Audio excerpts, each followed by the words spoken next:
প্রিয় বন্ধুরা, আমি বিজয়। আপনারা শুনছেন বিএম হরর স্টোরি।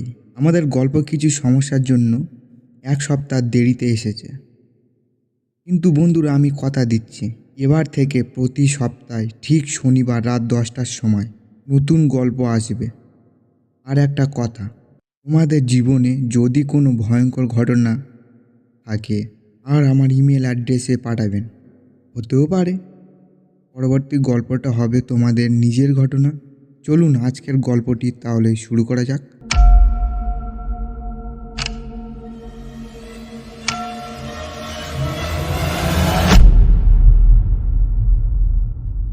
বাংলাদেশের এক শান্ত গ্রাম বেতাগী। দিনে গ্রামটা খুবই সাধারণ। মানুষ কাজ করে, বাচ্চারা খেলা করে, সন্ধ্যায় সন্ধ্যায় আজানের ধ্বনি ভেসে আসে। কিন্তু সূর্য ডুবে গেলে সব বদলে যায়।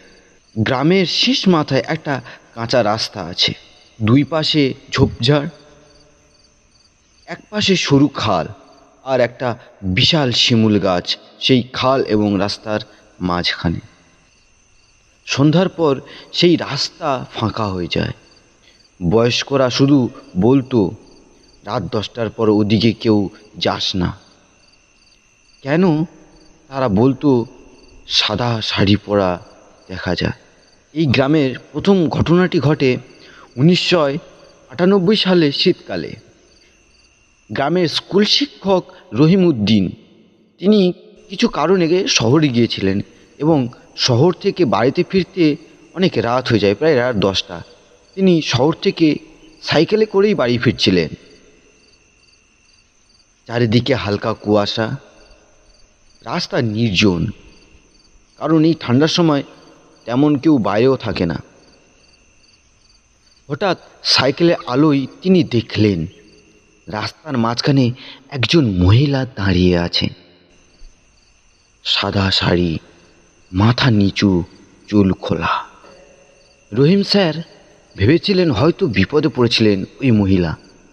তিনি ডাকলেন, আপনি ঠিক আছেন? কোনো উত্তর নেই। হঠাৎ চারপাশের শব্দ থেমে গেল। ঝিঝি পোকার ডাক নেই, বাতাসে পুরো নিস্তব্ধ।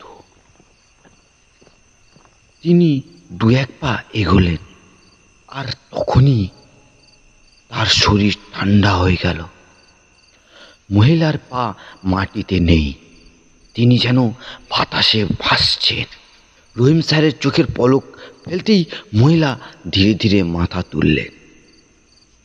চোখ দুটো ফ্যাকাশে, সাধারণত অস্বাভাবিক ঠান্ডা দৃষ্টি। হঠাৎ ঠান্ডা বাতাস বইল, আর মুহূর্তের মধ্যেই সেই মহিলা অদৃশ্য। রহিম স্যার সাইকেল ফেলে সেখান থেকে দৌড়ে পালালেন নিজের আপ্রাণ ভয়তে, এবং পরের দিন থেকেই তার জ্বরও ওঠে এবং অনেক দিন তিনি ভুগেছিলেন। এরপরেও কিছু লোক কথা বিশ্বাস করতে চায়নি। যেমন গ্রামের একজন অটো চালক ছিল সেলিম ভাই। তিনি এই কথাটা শুনে বলেছিলেন, ভূত বলে কিছুই নেই, ওইসব মন গড়া কথা।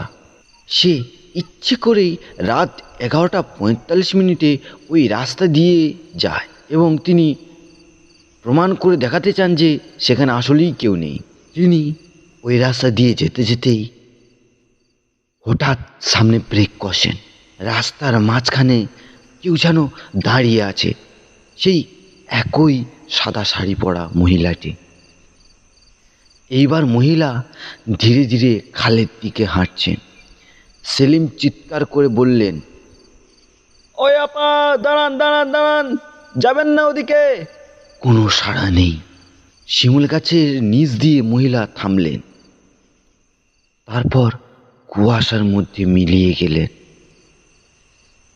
কিন্তু মিলিয়ে যাওয়ার আগে সেলিম ভাই স্পষ্ট শুনতে পেলেন এক মৃদু কান্না, একটা বুক ভাঙা কান্না।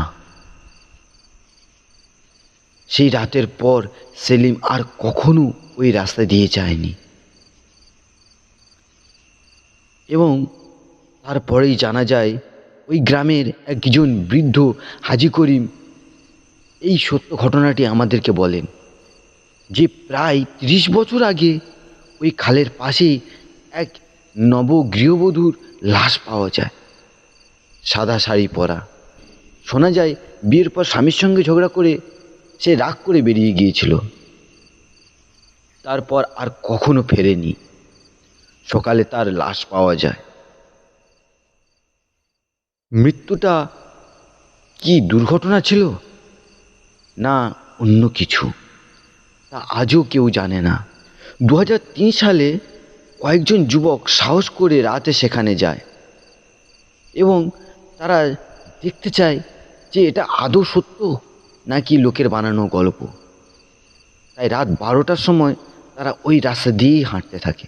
শিমুল গাছটার কাছে যেতেই টর্চের আলোয় তারা দেখতে পায় সেই শিমুল গাছের নিচে সাদা কিছু দাঁড়িয়ে আছে। আলো ফেলতেই একজন মহিলা, চোখ বন্ধ, মুখে অদ্ভুত শান্তি। হঠাৎ তার চোখ খুলে যায়, চারপাশের বাতাস বরফের মতো ঠান্ডা। একজন ছেলে চিৎকার করে ওঠে আর তাদের চোখের সামনেই মহিলা ধীরে ধীরে মাটির ভিতর ঢুকে যান। কোনো শব্দ নেই, শুধু চারিদিকে নিস্তব্ধতা, যেন সমস্ত পরিবেশটাকে সেই নিস্তব্ধতা গ্রাস করে নিচ্ছে। আজও বেতাগিতে সন্ধ্যার পর ওই রাস্তা ফাঁকা হয়ে যায়। লোকজন শর্টকাট হলেও ওই রাস্তা দিয়ে কেউ যায় না, কারণ তারা জানে সব আত্মা চলে যায়, কিন্তু কিছু আত্মা অভিমান নিয়ে থেকে যায়। আর যদি কোনোদিন তুমি ওই রাস্তায় যাও, রাত 10টার পরেও যাও, আর দেখো কেউ দাঁড়িয়ে আছে সাদা শাড়ি পরে, ডাকবেন না, কাছেও যাবেন না, কারণ সে সাহায্য চাইছে না, সে অপেক্ষা করছে। বন্ধুরা, এই গল্পটি যদি ভালো লেগে থাকে তাহলে চ্যানেলটি সাবস্ক্রাইব করতে ভুলবেন না।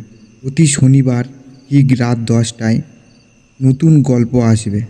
আর তোমাদের জীবনের ভয়ঙ্কর ঘটনাগুলো কমেন্টে জানাও আর ইমেলে পাঠাও। হতে পারে পরবর্তী গল্পটা হবে তোমার নিজের।